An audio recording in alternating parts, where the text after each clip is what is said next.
Oke, Bu Roro yang saya hormati, untuk ujian atas nama Astuti Triheruwati ya. Silakan Anda berpartisipasi maksimal 15 menit maksimal. Dari sekarang silakan. Terima kasih atas waktunya kepada Pak dosen dan Ibu Dewi Wahyu Mustika Sari selaku dosen 2. Assalamualaikum warahmatullahi wabarakatuh. Di sini saya akan mempresentasikan tentang modul ajar PBL dengan judul Gerakan dan Bacaan Sholat. Gerakan dan bacaan sholat yang saya identifikasi adalah dengan metode demonstrasi dan media pembelajaran interaktif dengan menggunakan word wall, kemudian media gambar dengan mini book. Kemudian ketika pembelajaran di kelas, saya sebagai guru bertindak sebagai fasilitator kepada peserta didik saya. Kemudian saya juga memberikan contoh dalam pelaksanaan gerakan dan bacaan sholat tersebut. Kemudian sebelum melaksanakan pembelajaran, saya mengidentifikasi masalah dulu, kemudian mengeksplorasi. Setelah itu penyelesaian, kemudian refleksi kepada peserta didik. Peserta didik saya akan saya ajak untuk berkelompok mendiskusikan materi gerakan dan bacaan sholat. Kemudian pembelajaran tersebut saya laksanakan melalui videografi salah satunya. Kemudian yang kedua menggunakan media word wall yang ditayangkan melalui mode layar sentuh sehingga anak-anak bisa mencocokkan antara gerakan dan bacaan sholat. Kemudian untuk infografis gerakan sholat berbentuk mini book, nanti anak-anak akan melipat mini book berupa satu lembar kertas yang di dalamnya akan berisi gambar dan bacaan sholat. Kemudian mini book itu nantinya akan bisa dibawa oleh peserta didik untuk belajar baik di sekolah maupun di rumah. Mungkin itu yang dapat kami presentasikan, Pak Sutrisna dan Ibu Dewi. Oke, silakan Bu Roro. Ya, terima kasih Bu Astuti. Tadi Ibu ini tadi ya menggunakan word wall dan ini ya mini book ya Bu ya. Oke, Pak, Bu. Ibu bisa ceritakan bagaimana cara Ibu mengupayakan adanya TPACK di modul ajar Ibu. Oke. Upaya saya dalam modul gerakan dan bacaan sholat yaitu dengan pertama saya akan mengenalkan dulu kepada anak-anak gerakan dan bacaan sholat tersebut melalui videografis. Kemudian setelah anak-anak mengenal, melihat gerakan dan bacaan sholat itu bagaimana, kemudian anak-anak saya ajak untuk bekerja di dalam kelompok, diskusikan gerakan dan bacaan sholat tersebut melalui media mini books. Setelah berdiskusi, nanti anak-anak akan mempresentasikan atau mempraktekkan gerakan dan bacaan sholat tersebut yang sudah difahami. Kemudian apabila ada yang belum memahami gerakan dan bacaan sholat tersebut, bisa saling bertanya kepada teman di dalam satu kelompok. Kemudian pada kegiatan evaluasi dan refleksi, saya akan menayangkan gerakan dan bacaan sholat tersebut pada layar monitor atau LCD dengan menggunakan game atau media interaksi word wall, yang di situ saya akan bekerja seolah-olah anak itu nanti nyentuh layar yang berisi gerakan dan bacaan sholat, kemudian dicocokkan seperti itu, Ibu. Supaya terlihat Ibu mempunyai kemampuan memahami TPACK. Ini saya lihat ke sini, ini saya lihat modul ajarnya. Apa namanya nggak lihat zoomnya karena saya ini ya modul ajarnya.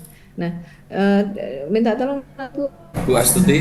Pak. Untuk profesional coba. Materi apa? Materinya apa? Materinya gerakan dan bacaan sholat, Bapak. Bagaimana letak dari metode yang Anda gunakan? Baik Bapak, izinkan saya untuk menjawab.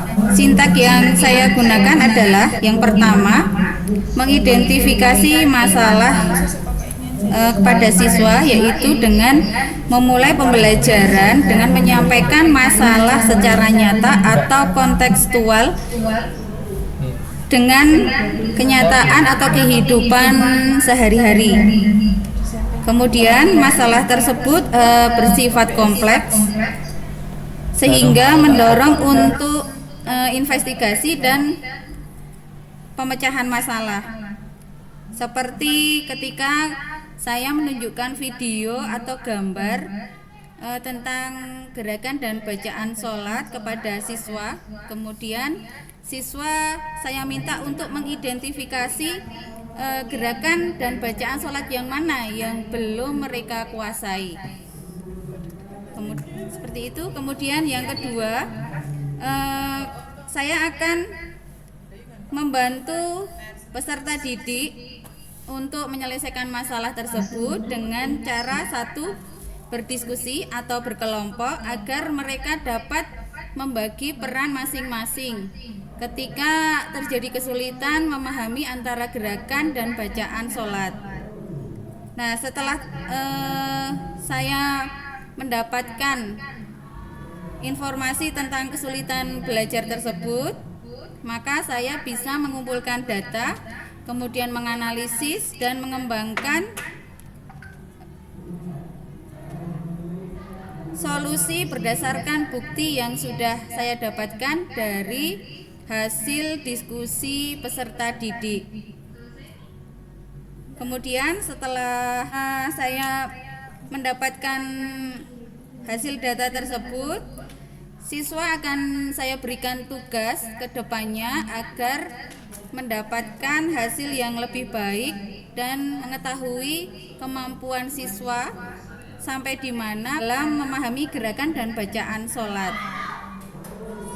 Kemudian melalui refleksi, yaitu tadi game word wall, dari situ saya nanti akan mengetahui bagian mana yang belum siswa pahami ketika peserta didik itu mencocokkan gerakan bacaan sholat melalui game word wall yang saya tayangkan dalam monitor atau LCD di depan.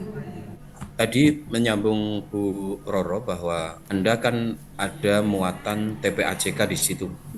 Apa yang menunjukkan teknologikalnya di dalam modul saudara? Oke Bapak, mohon izin menjawab. Muatan TPAJK dengan teknologikalnya adalah saya menggunakan media atau audio video pembelajaran, yaitu satu menggunakan media gambar, yaitu yang saya cantumkan dalam media gambar minibook yang sudah dilipat oleh peserta didik, yang di situ terdapat gerakan disertai bacaan sholat. Yang kedua, alat digital, yaitu melalui video pembelajaran yang saya buat melalui Canva. Jadi anak-anak bisa melihat secara langsung gambar dan gerakan bacaan sholat tersebut melalui video yang sudah saya buat. Kemudian media digital yang lainnya adalah menggunakan media interaktif word wall tersebut.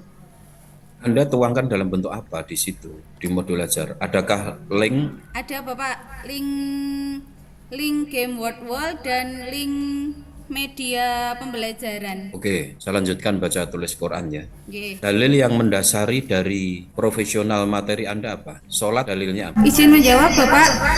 Ya. Dalil yang saya gunakan dalam materi gerakan dan bacaan sholat yaitu surat Al-Isra ayat 78. Bunyinya. A'udzu billahi minasyaitonir rajim. Bismillahirrahmanirrahim. Aqimis sholata liduluki syamsi ila ghasaqil laili wa qur'anal fajri. Inna qur'anal fajri kana mashhuda. Shadaqallahul azim. Maksudnya, isi kandungannya, Isi kandungan dari ayat tersebut adalah melaksanakan sholat sejak matahari terbit, yaitu condong dari pertengahan langit ke arah barat sampai gelapnya malam, dan melaksanakan pula sholat subuh. Kemudian sholat subuh tersebut disaksikan oleh malaikat, baik malaikat di siang hari maupun di malam hari. Perintah sholat pada ayat tersebut mencakup sholat fardu 5 waktu. Sesudah tergelincirnya matahari adalah waktu untuk sholat zuhur dan asar. Sesudah gelapnya malam untuk waktu sholat maghrib, isya, dan subuh. Oke. Yang terakhir, Pak, ada berapa hukum nun sukun atau tanwin bila bertemu dengan huruf hijaiyah? Idhar, idgham bi gunah, idgham bila gunah, ikhfa, kelap. Ya, oke, rasa cukup. Ujian atas nama Saudara Astuti Triheruwati saya nyatakan selesai. Silakan Anda off ya. Panggilkan berikutnya. Alhamdulillahirobbilalamin. Dadah Terima ya. kasih Pak.